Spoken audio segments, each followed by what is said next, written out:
الرحمن الرحیم. یہ آیہ کریمہ بھی جو میں آپ کے سامنے جو عزاداری کے خلاف یا مجالس کے خلاف بعض لوگوں کو دماغ میں بٹھائی جا سکتی ہے، اسی آیت سے ہم دلیل اس بات ہے، بلکہ اس بات نہیں، وجوب عزاداری. تھک گئے آپ تھوڑا سا؟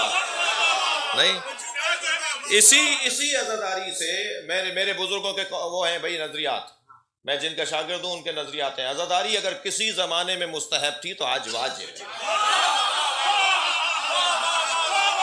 صلوات پڑھیں گے محمد و آل محمد.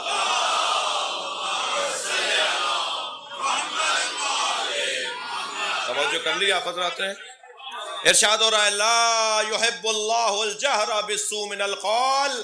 اللہ کو اونچی آواز میں کوئی ایسی بات کرنا جو سو کسی کو بری لگے، ناگوار گزرے، قول کی صورت میں ہو، اللہ کو پسند نہیں ہے. الا من ظلم، مگر جس پہ ظلم ہوا ہے وہ اونچی آواز میں بات کرے، چاہے کسی کو ناگوار گزرے، اللہ کو اچھا لگتا ہے.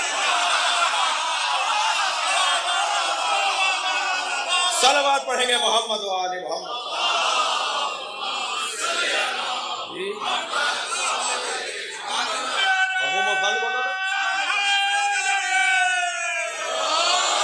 وہ ساری چیزیں، وہ ساری اللہ سے پہلے جتنی چیزیں تھیں اب وہ اس کو برعکس کر دیا جائے گا.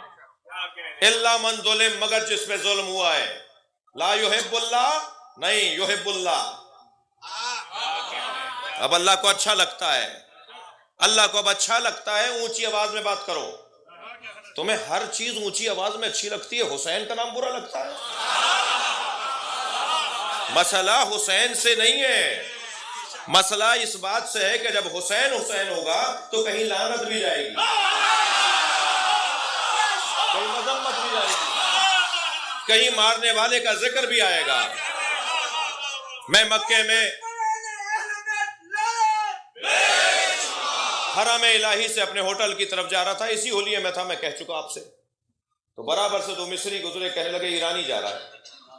اچھا، ایرانی علماء وہاں بھی لباس پہنتے ہیں، ہمارے یہاں تھوڑی سی کمزوری ہے. تو جذبہ حب الوطنی پھڑکنے لگا. تو ہم نے کہا جی نہیں، میں تو پاکستانی ہوں. کہنے لگے پاکستان میں شیعہ ہیں؟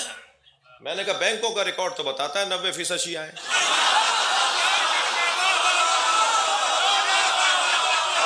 اپنی زکوٰۃ بچانے کے لیے جی ایسا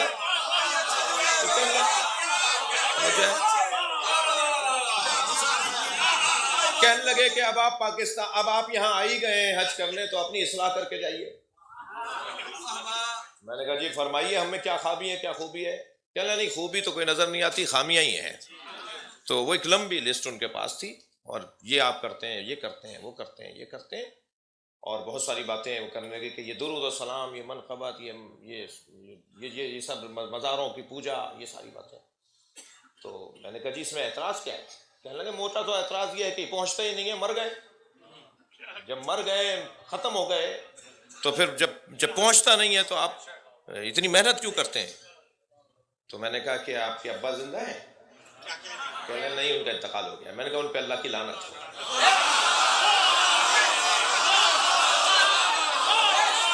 عزیزو یقین جانیے ناراض ہو گیا، مجھ سے کہنے لگا میرے مرے ہوئے باپ پہ لعنت بھیج رہے ہیں. میں نے کہا لعنت پہنچ گئی، صلوات نہیں پہنچی.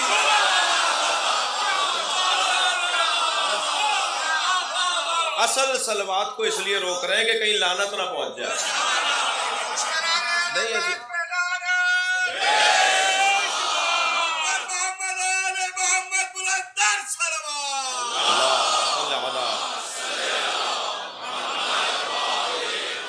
لا يحب اللہ الجہر بالسوء من القول الا من ظلم.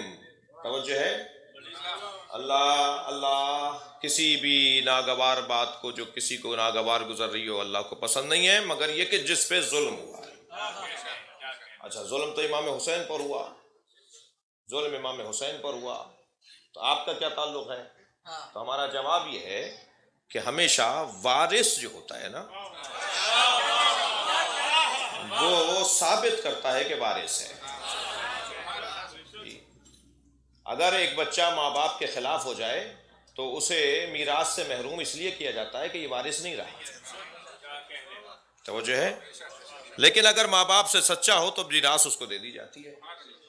اگر کوفے والوں کا کوئی رنگ و بو ہماری طرح تھا اور کوئی حلیہ ان کا ہماری طرح تھا، تو نقل صاحب کا جملہ ہدیہ کر رہا ہوں، مولانا فرماتے ہیں کہ ہم اہل بیت کے قاتلوں پہ لعنت بھیج کے تعلق توڑتے ہیں۔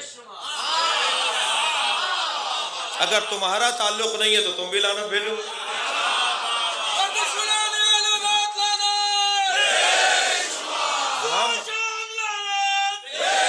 ہم اہل بیت کے دشمنوں پر لعنت بھیج کے تعلق توڑ رہے ہیں نا، ہمارا تعلق ہے، تم کہہ رہے ہو تو ہم تعلق توڑ رہے ہیں، تمہیں پریشانی کیا ہے؟ نہیں ہے عزیزو، بحث یہی ہے کہ اس گھرانے سے جتنا میرا تعلق بڑھے گا اتنا میں ثابت کروں گا کہ میں ان کے ذکر کا وارث ہوں۔ امام حسین کی مظلومیت کو اس کا پرچار ہم کر رہے ہیں نا، اس کی تبلیغ ہم کر رہے ہیں نا، تو ہمارا تعلق امام حسین کے ساتھ ہے، یہ ہم ثابت کر رہے ہیں مسلسل، اس کی خاطر قربانیاں دے رہے ہیں، اس کی خاطر جانیں دے رہے ہیں، اس کی خاطر پیسہ خرچ کر رہے ہیں۔ اور میں نے جو ہے وہ کہیں عرض کیا ہے کہ جو کام بغیر اہتمام کے ہوتا ہے وہ مطلوب نہیں ہوتا، مطلوب ہے تو اہتمام ہوگا۔